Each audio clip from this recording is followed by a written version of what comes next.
The history of China is long, and too long for us to cover in this class on science and society, but still important in our understanding of the contribution of various cultures to the world in which we live today. And China, in particular, is a very interesting society in that regard. You have a whole chapter in McClellan and Dorn. Again, I've not assigned that for this summer, but do please take a look at this video, just a brief analysis of some of the technological developments in China. And if you find that in your final paper for this class you'd like to explore that, please go into McClellan and Dorn and look more deeply into the history of China itself and the history of China's involvement in the role of science and technology.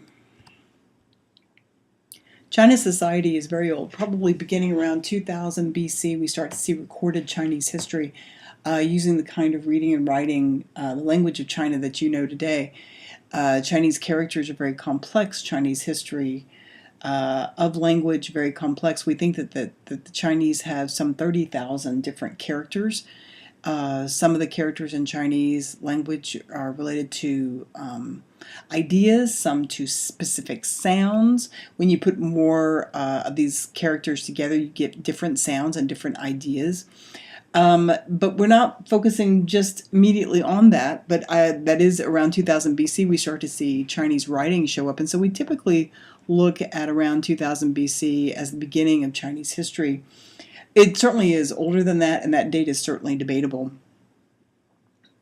China, from its beginning, is a culture of many rivers and a culture of a large population.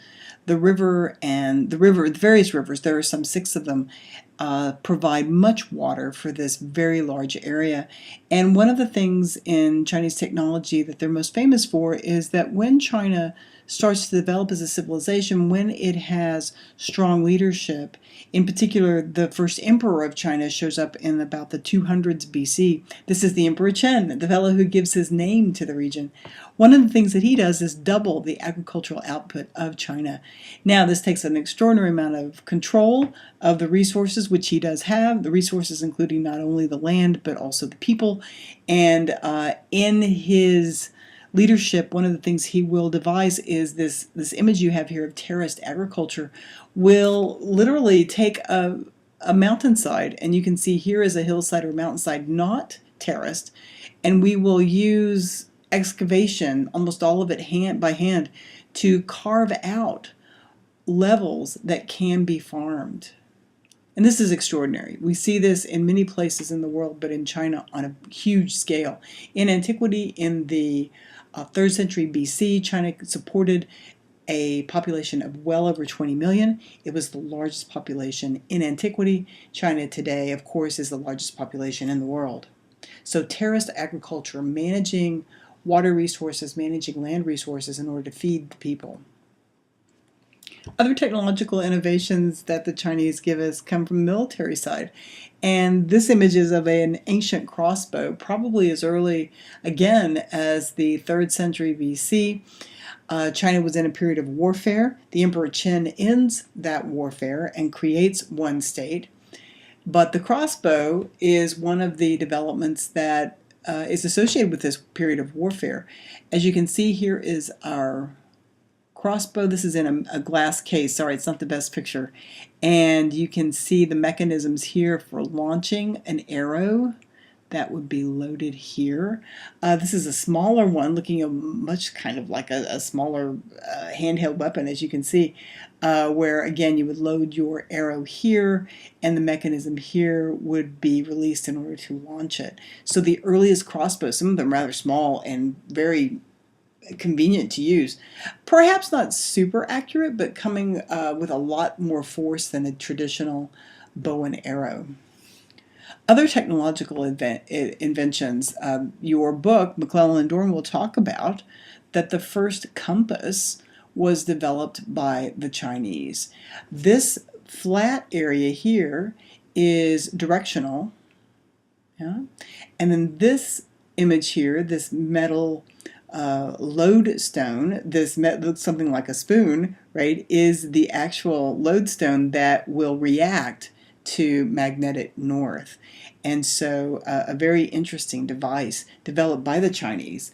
They're very significant in map making. The Chinese are this country of China is very large, as you know, and covers various terrains.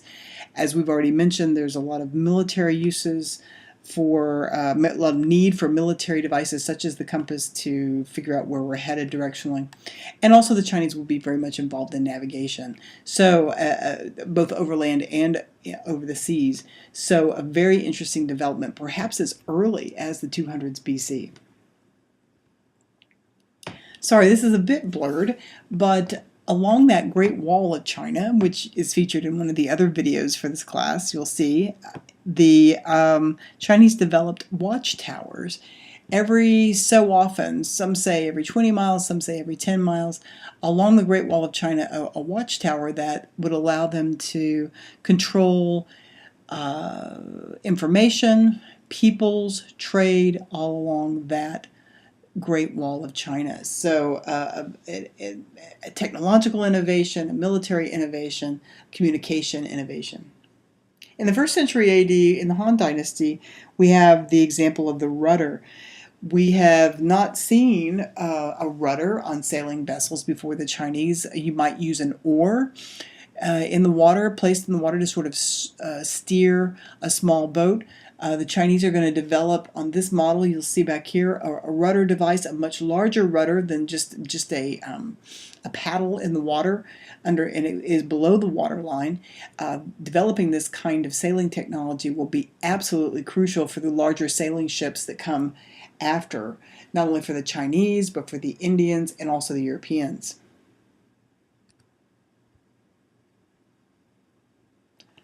The Chinese are innovative in paper and printing.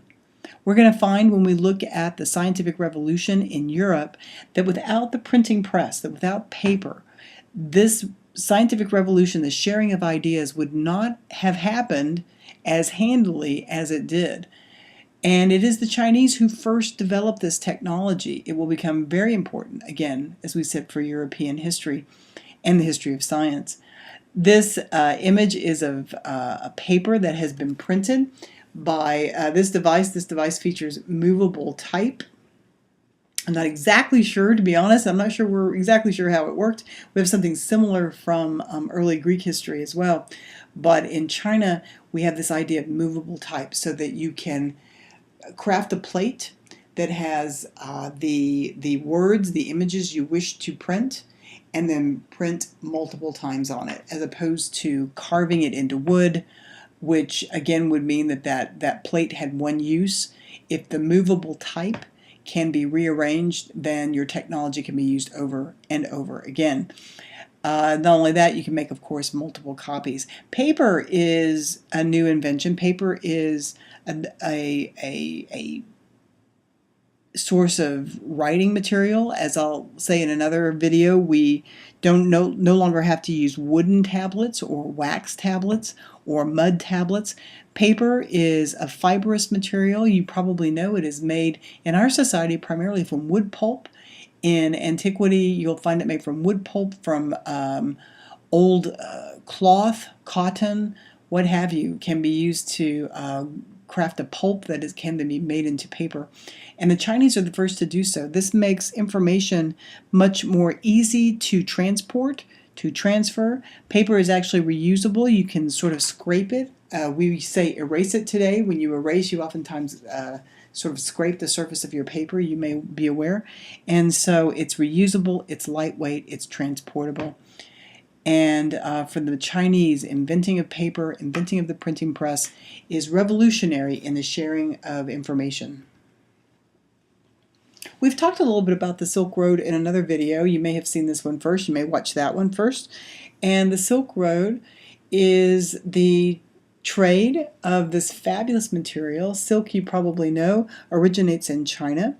The threads actually come from the silkworm that crafts its own cocoon. I often tease my students, it's worm spit, right? So the silkworm will craft a cocoon such that it can enjoy this chrysalis this transformation from a worm to a moth.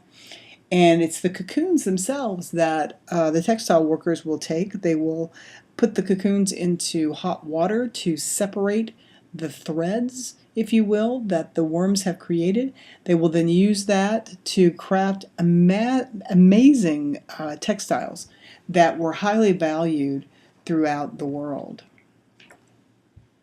In addition to harvesting these threads, if you will, the Chinese learned how to spin them and then, of course, to weave them into fabulous textiles. So not only silk, of course, but also other fibers, cotton, wool as well. So these images showing you the spinning wheel, spinning fibers into thread or to yarn, and then the second step will be taking those fibers that have been spun over here, putting them into threads that are then, or yarns that are then woven into textiles. Chinese also really well known for crafting some of the first metal forges that we know of in history. Metallurgy, a technology that we've studied a little bit in most of our river civilizations, requires a certain ability to contain and use heat. And again, the Chinese seem to be the first to develop some really significant forges that allow them to, particularly early on, cast bronze in remarkable quantity. So a significant amount of bronze casting used not only for art, for music, for bells, but also for weapons, etc. And this, of course, will develop beyond bronze casting into ironwork. So this image, a rudimentary foundry, giving us some of the first metal workings in history.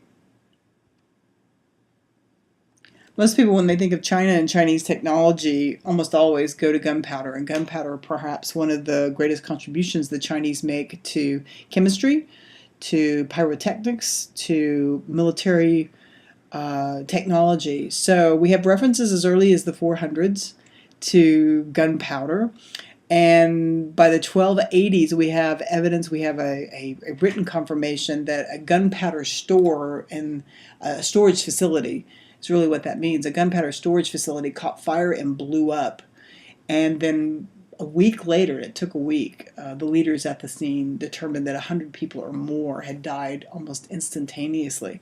So this was a significant blast. This was a significant explosion in China. As early as 1100 AD, we find recipes for making gunpowder. Again, McClellan and Dorn will go more into gunpowder as a phenomenon in China and as an important technological invention. Gunpowder, we think, originally was used for fireworks, perhaps for religious celebrations. There is this concept of gunpowder being used to scare away demons at the inauguration of a new emperor. And that may be the case. We do know today that we enjoy the use of gunpowder in pyrotechnics and fireworks, and so the Chinese did too. And so we think the original use of gunpowder was more for celebration, for religious purposes. Over time, however, the Chinese figured out that you could use gunpowder for military purposes, and no doubt that explosion in 1280 was a clear indication of how volatile the material could be, but also how awesome, if you will, or awful this technology could be in warfare. And so we have, for example, in this image, the earliest concept of a handgun, if you will, and it's around AD 1300. Of course, what you would do is pack this tube, which looks something like a pipe, right? And you would pack it with some kind of wadding, some kind of combustible material that would be probably cloth. You would have your gunpowder. You would have some kind of bullet. Could be a round bullet, as this tube seems to be round, but something that you would propel, if you will, from the gun. And so a most rudimentary kind of gun. We understand that this could get very hot, and that people often lost fingers trying to fire such a thing. This image is of gunpowder in use. And again, this is a silk painting, a silk drawing, so you have that silk combined with artwork. I'm sorry, I do not know this character here. He looks very much like a Buddha, and perhaps is a Buddha. And what seems to be going on here is, if you know your history of Buddhism, Buddha went into his great meditative state to try to understand the source of enlightenment, to try to understand the source of attaining nirvana, if you will. And this philosophy was very popular in China, as it was in India. And one of the tales of the story is that many demons and others tried to stop him, tried to break his concentration, so that he could not achieve this enlightened state. And so what you have here is examples of these demons trying to do this. And this fellow has something like a Molotov cocktail that he's throwing at the Buddha, and this fellow has something like a flamethrower that he's throwing at the Buddha as well to try to distract him. So early on, we see that even in images associated with art and religion, people know that this gunpowder is something very effective, very distracting, at least. We're talking about the innovations of the Chinese, and I just couldn't help but throwing in this one image. Again, this is an ancient image of a Chinese emperor's court. And what seems to be going on here is, it seems to be that there is a game afoot. It is football. And so we think that maybe the earliest image, the earliest example of a game of football is happening in China as well. Now, that may not have much to do with science and technology, but still fun to see. So altogether, there are lots of different technologies associated with China. There are lots of different contributions to the history of science, to the history of technology. We've only scratched the surface here. There's certainly much to think about with regard to medicine, with regard to military technology, with regard to agricultural processes. The Chinese invented many issues, many processes associated with, for example, porcelain and pottery. But as this list indicates, we think the Chinese also were engaged in developing a seismograph, trying to understand earthquakes, hot air balloons, so something to do with aeronautics, the stirrup for dealing with horses, riding horses. It's difficult to ride a horse without a stirrup, and so this is an important development in military history and in communication and travel history. Matches. So again, getting back to that idea of gunpowder, but now we're doing something smaller, tinier, but still very useful. So let's wrap up on China and move on to some other societies as well.